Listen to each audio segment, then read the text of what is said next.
ASN kita ditugaskan sebagai inspektur tambang. Nah, sebagai inspektur tambang sebenarnya tugasnya cukup banyak, sehingga saya kira kontribusinya terhadap Direktur Jenderal Mineral dan Batu Bara ini pun cukup besar, utamanya dan pada umumnya kepada Kementerian SDM. Apa saja? Karena satu tadi kita sebutkan di atas adalah tugas ASN adalah pelayanan publik.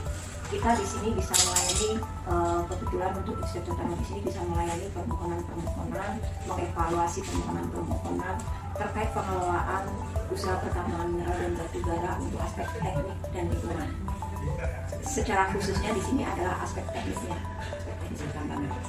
Kemudian juga hal lain adalah kita tidak lepas dari amanat Undang-Undang Nomor 3 Tahun 2020, di mana salah satu dari tugas dari Kementerian SDM dalam hal ini Direktorat Jenderal Mineral dan Batu Bara adalah memberikan melaksanakan pembinaan dan pengawasan.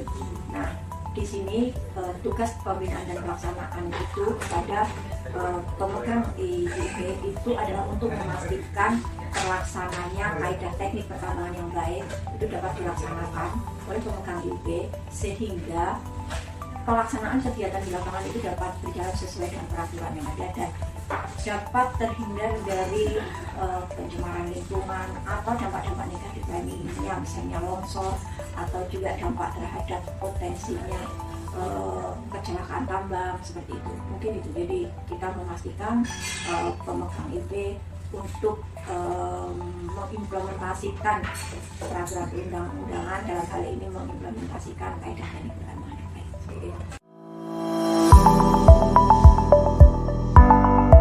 Saya di SDM itu memang ya kalau menurut ASN memang perlu mengabdi ya, dan memang kita tuh di ASN ini sebagai punya tugas berakhlak, jadi benar-benar di situ karena artinya sudah jelas sudah ada. Tapi kalau saya di BBSB memang tugas sebagai surveyor memang selama ini melayani mencari potensi energi di daerah untuk melayani masyarakat yang memang kurang mengikuti listrik, karena memang di daerah pedalaman juga itu banyak yang belum ada listrik. Jadi kami ya secara pribadi saya sebagai itu mencari untuk menerap, itu bangga punya benar betul. Jadi bukan melayani kepentingan pribadi atau memang tidak aktif sebagai ASN. Jadi kita benar-benar jujur, karena kita bisa semboyankan BBK, BBBI yang dari korupsi, memang melayani masyarakat sejujurnya. Kita tidak ada ambil apa-apa.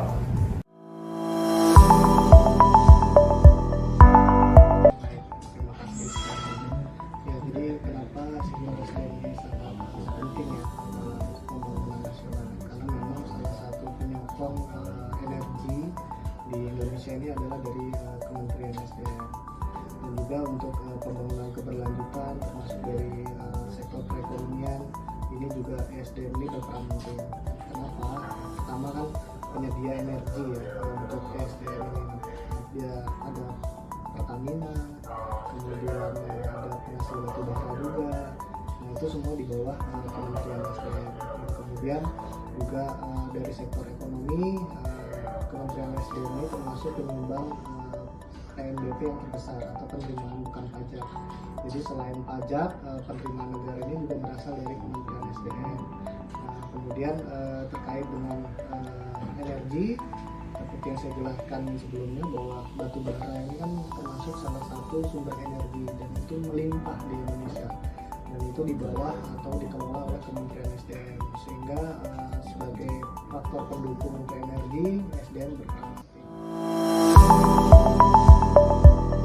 Penting karena kan kita kan tupoksinya mengelola sumber daya alam, jadi penting lah kan kalau pembangunan nasional perlu modal, perlu pendapatan, perlu kan dari pengelolaan sumber daya itu kita bisa dapat penghasilan bukan pajak.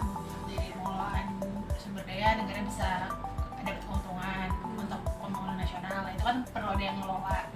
Nah, yang disitulah peran Kementerian SDM gitu. Oke. Udah gitu aja. Oke, baik. Makasih buat jawabannya. Untuk pertanyaan selanjutnya, menurut Mbak Venus, kenapa sih nilai berangkat itu penting untuk kita terapkan sebagai ASN?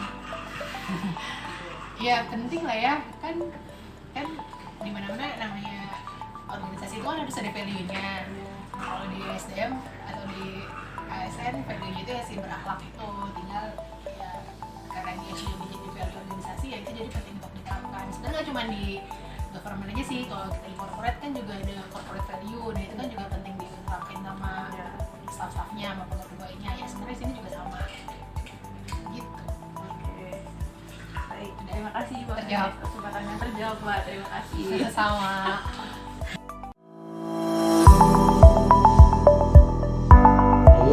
Kementerian SDM ini sesuai namanya ya, energi dan sumber daya mineral. Tentu saja yang kita layani adalah para stakeholder atau para pemangku kepentingan atau pihak-pihak tertentu yang memang memiliki kepentingan di dalam sektor energi dan sumber daya. Di awal ya, yang namanya stakeholder itu ada dari para pengusaha ya, atau investor, atau mungkin dari para akademisi dari perguruan-perguruan tinggi yang memang ada kepentingan di dalam sektor untuk kemajuan sektor mineral dan batubara di Indonesia, ataupun memang dari pemerintah provinsi atau di daerah yang sesama ESDM dan juga perlu berkoordinasi demi keberlanjutan sektor ESDM di provinsi masing-masing. Sesuai peraturan di kita ya, regulasi di kita, bahwasannya Kementerian SDM ini mengatur ada 3 perizinan, ada pemegang IUP, pemegang izin angkut jual, dan juga pemegang izin usaha jasa pertambangan. Nah, di dalam Direktorat Teknik dan Lingkungan Mineral dan Batubara sendiri, di mana tempat bernaungnya para inspektur tambang, otomatis pemegang izin tadi itulah yang kita layani sebagai inspektur tambang. Jadi pada saat mereka sedang melakukan kegiatan usahanya sesuai dengan perizinan masing-masing, nah di situ kehadiran inspektur tambang dalam rangka memastikan atau menjamin para pemegang izin usaha tadi telah melakukan kegiatan usaha sesuai peraturan dan perundangan yang berlaku. Baik Ibu, terima kasih atas seluruh. Sama-sama, Nefri. Jadi sesuai undang-undang, target pelayanan Kementerian SDM secara umum mencakup badan usaha dan atau bentuk usaha tetap sektor SDM, dan juga pemangku kepentingan lain seperti kementerian lembaga yang terkait serta masyarakat umum yang membutuhkan. Baik, pertanyaan. Tentunya seorang ASN Kementerian SDM harus memberikan pelayanan sesuai ketentuan perundangan yang berlaku dan tata waktu sesuai Service Level Agreement atau SLA. Dalam hal terdapat pihak yang membutuhkan konsultasi, tentunya instansi maupun ASN Kementerian SDM harus mampu memberikan penjelasan ya, atau edukasi sesuai dengan jabatan dan lingkup tugas yang diemban dengan sebaik-baiknya. Adapun hal-hal yang sifatnya konfidensial untuk tidak disampaikan kepada pihak yang tidak terkait. Mungkin demikian. Baik, terima kasih Pak Muller atas wawancaranya. Sekian dari saya, terima kasih. Assalamualaikum warahmatullahi wabarakatuh. Waalaikumsalam.